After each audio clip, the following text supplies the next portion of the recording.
오늘은 수도권의 동북부 주요 지역과 서울의 도심을 연결하는 관문이라고 할 수 있는 강북구로 좀 가보네요. 바로 좀 안내 받아볼까요?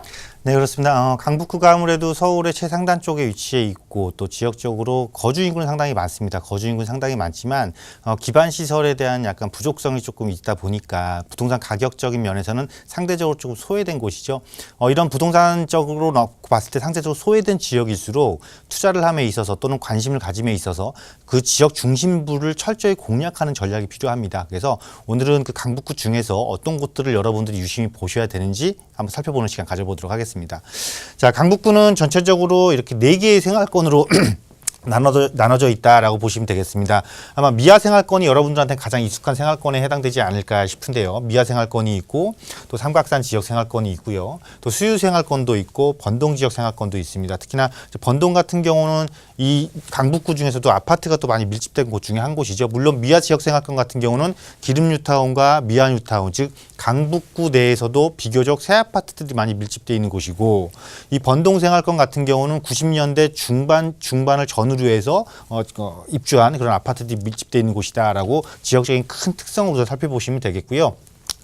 이 지역의 중심지가 어떻게 이루어져 있나를 살펴보셔야겠죠. 이 강북구는 하나의 지역 중심, 그 서울시 그 권역적 개발 계획에 의해서 미아라는 하나의 큰 중심지와 함께 수유와 삼양의 지구 중심의 2개의 지구 중심을 갖고 있다. 즉 3개의 큰 중심 지역을 중심으로 발전을 할 것이고, 이 3개의 중심지 지역 중에서도 아무래도 비교적 역세권 중심으로 발전될 확률이 상당히 높다라고 보시면 되겠습니다. 그래서 각각을 하나하나 한 군데씩 보시게 되면은요, 아무래도 가장 이제 수유역 일대를 조금 보겠는데, 수유역 일대를 보는 이유는 이 우이 경전철 때문에 그렇습니다. 우이에서 신설동까지 가는 경전철 때문에 그러는데, 이 지역에서는 그동안 4호선이라는 좀 한편에 좀 치우쳐져 있는 그런 역세권밖에 없었다라면, 우이신설 경전철이 이 지역에 이제 개통을 함으로써 새로운 역세권이 형성됐다라는 것이죠. 특히나 전부 다 지하 경전철이기 때문에 상당히 경전철로서의 역할을 많이 하는 건 사실이다. 다만 이제 최근에 문제가 됐던 게 무임승차 그런 부분 때문에 좀 문제가 되긴 했지만, 지역적으로는 계속 이 경전철 라인을 두고 발전할 수밖에 없다라고 보시면 됩니다. 그래서 그 또한 왜 그런가를 살펴봤더니 서울시에서도 이렇게 역세권 중심으로 개발 계획을 집중을 하고 있다라는 것을 여러분들이 아실 수가 있을 겁니다.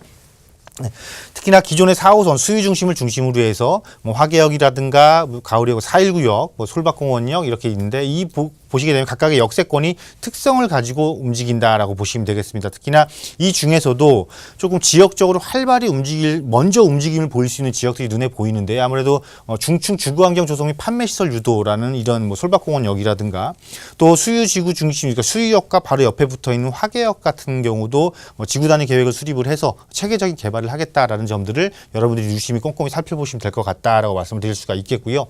자, 다음으로 이제 미아 지역 생활권입니다. 미아 지역 생활권인데, 미아역 아래쪽으로 내려오게 되면 아무래도 대규모 주거타운과 연결되는 그런 특성도 갖고 있지만, 아무래도 미아의 역의 특성은 이 수유지구 중심, 이 지역의 중심, 가장 큰 중심권을 형성하고 있는 수유지구 중심을 보조해주는 역할을 하는 곳으로 발전을 하겠다라고 보시면 되겠습니다. 그래서 여기 미아역 쪽도 여러분이 좀 관심을 가져보시면 좋을 것 같고요.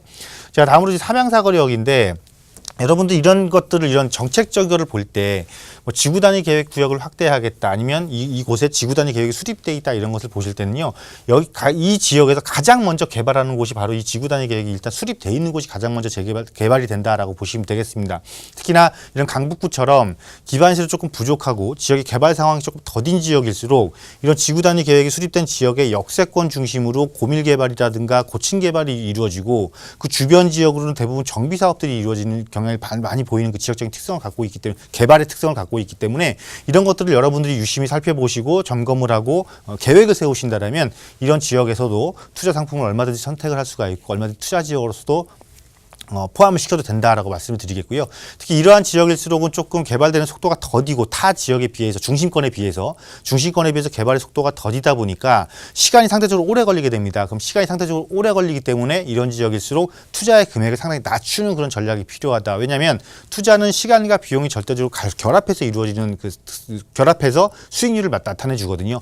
하나가 높으면 하나가 낮은 절대적인 이런 형상을 갖춰야 되지, 어느 하나 2개가 다 만약에 높다거나 길어지게 되면은 수익률이 그만큼 낮아지는 거니까요. 이런 지역도 꼼꼼히 그런 패턴을 이용해서 점검을 하시고 관심을 가지신다라면은 의외로 또 중심권이 아니어도 얼마든지 수익을 거둘 수 있는 지역으로서도 되겠다라고 말씀드리도록 하겠습니다.